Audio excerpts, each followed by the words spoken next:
kabajamtoota daawwattoota jirra miidiyaa neetworkii kun sagantaa hambaa karaa piraayim miidiyaa sin bira ga'udha. Maarree sagantaa keenya sin bashannansiisaa isin bohaarsaa isinii wajjin turra.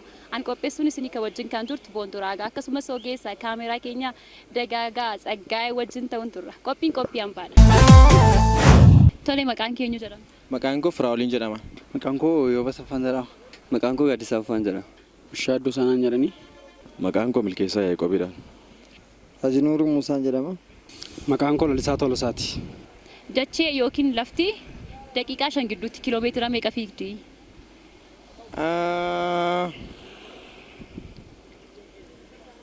Irra naa deebisti.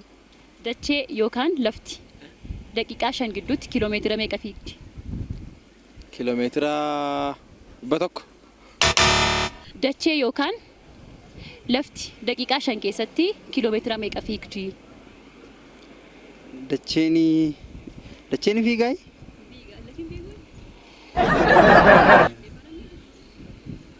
Naannaa anoon beeku naannaanni. Kiiloomeetira meeqadha kan inni fiigu dachee yookiin lafti? Guyyaatti moo? Guyyaa sun taane daqiiqaa 5 keessatti. Kiiloomeetira 2. Yaali ammas. Tokko falakkaa. Lafti yookaan dacheen daqiiqaa 5 gidduutti kiiloomeetira meeqa fiigdi? Dacheemu.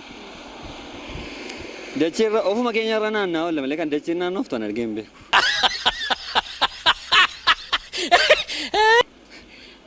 Kanaafuu fiigduu jechuudha. Lakkee dachee inuma teessan kan hin beeku. Argee hin beeku isheen naannoo. Itti barattee yeroo baratte. Isaan bara deemini kaayii sana ijaan argina wanti guddaan. Lafti yookaan dacheen daqiiqaa 5 keessatti kiiloomeetira meeqa fiigdi? Fiigdii dacheen? Eessatti fiigdi? Maaraatooniidha? Fiigdee.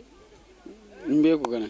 Lafti yookaan dacheen kiiloomeetira daqiiqaa 5 gidduutti kiiloomeetira meeqa fiigdi? Lafti yookaan dacheen daqiiqaa 5 gidduutti kiiloomeetira meeqa fiigdi?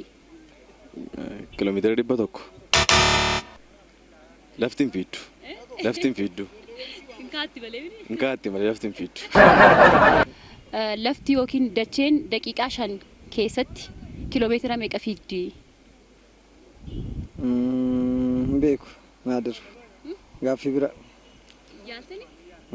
Yaala. Hin beeku kaa. Yaaltani kana. 1700. Lafti yookiin dacheen daqiiqaa 5 keessatti kiiloomeetira meeqa fiigdi? Kiiloomeetira 36. Itoophiyaa keessa baankiin jalqaba hundeeffame baankii maaliiti? Nigdi baankii. Baankiin Itoophiyaa keessa jalqaba hundeeffame baankii maaliiti? Baankii Daldala Itoophiyaa.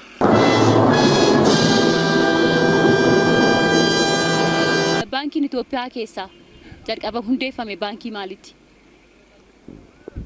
Abisiiniyaa. Oh my God! Wow! Itoophiyaa keessatti baankiin jalqaba hundeeffame baankii maaliiti? Nigdi baankii.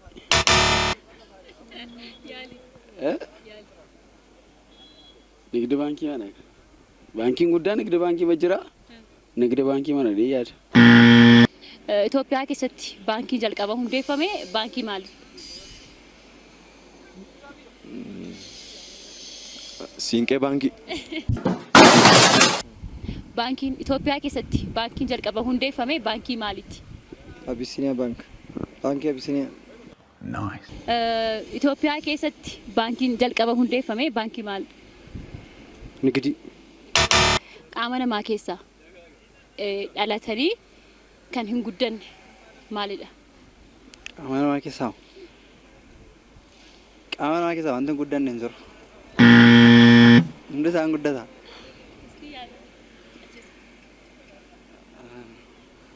Uffata namaa. Uffata namaa. Hin beeku. Qaama namaa keessaa kan hin guddanne dhalatanii erga jedhanii kan hin guddanne maalidha? Ijara. Qaama namaa keessaa gaafa dhalatan kaasee kan hin guddanne maalidha? Kan hin guddanne. Jira qaama namaa keessa kan hin guddanne. Hin beeku rana dha dubbaan kana. Yaali amma keessaa wanta hin guddanne gaafa. Anumadha kanuma ta'a namni hin guddanne. Qaama namaa keessaa dhalatanii kan qaamni namaa sun hin guddanne qaama namaa keessaa maal jedha? Areeda.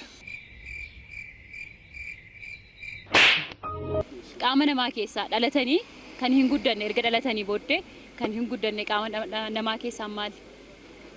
Funyaan. Ishee. Qeensa. Weellisaa tokkoon sitti agarsiisa. Maqaa weellisaa kanaa natti himta.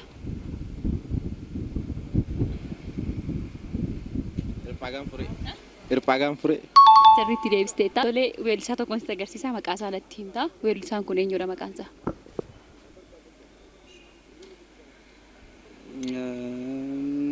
Iski. Rana deebisi. Beeku. Beeku. Weellisaa tokkoon sitti agarsiisa. Maqaa weellisaa kanaa natti himta. Weellisaan kun eenyudha?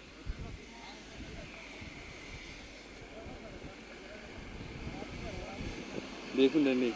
Yaali eenyu sitti fakkaatama? Lakki. Eenyu yaalaan beekuun. Gaafa malaaltu jisaa keessa gaafa laaltee sitti fakkaata.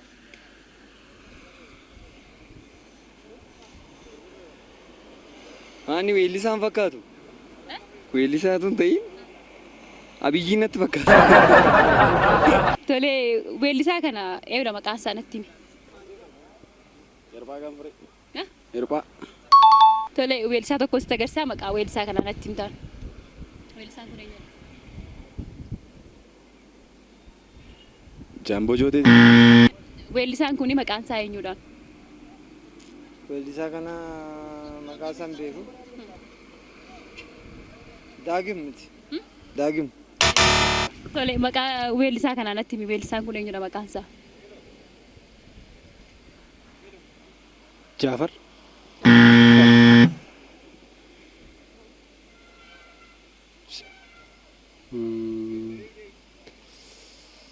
Kadir.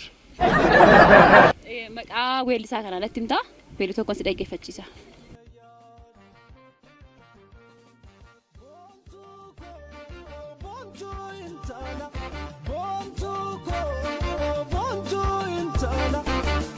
Keman amala garamas siyada garamas siyada garamas siyada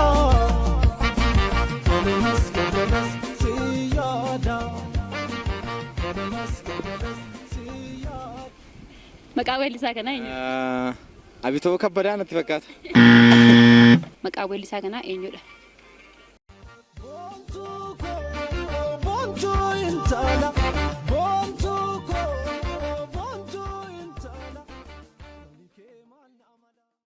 Maqaa weellisaa kanaa eenyudha?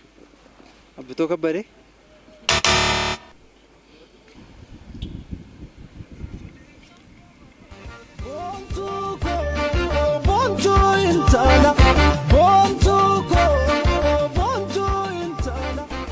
Boontuu koo jedhee weellisaa Nan weellisee. beeka garuu maqaa isaan qabanni baate.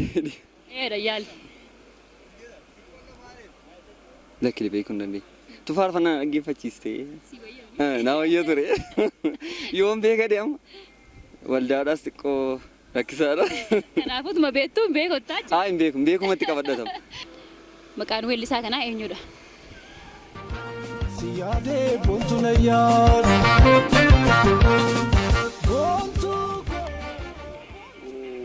Maqaa weellisaa kanaa eenyudha?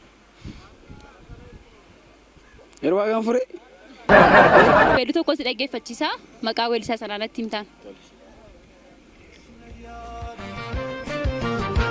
Siyade buntunayyan Boontuu intalaadha sirbichillee weellisaa kana yoo irraanfachuudhaa baadhee weellisaan kun itti kaata fariidha. Maqaa weellisaa kanaa eenyudha? Siyade buntunayyan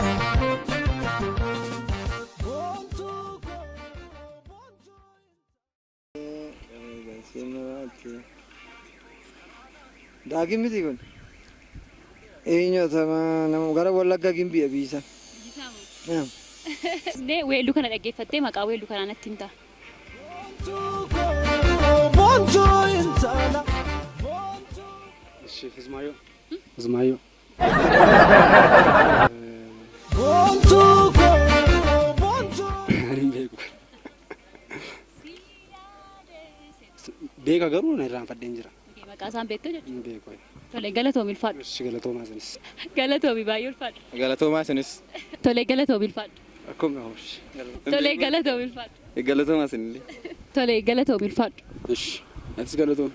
Galatoomi baay'ee ulfaadhu. Isinillee galatoomaa. Tuma ulfaadha. Ishee nagaa nu ta'a fayyaatti.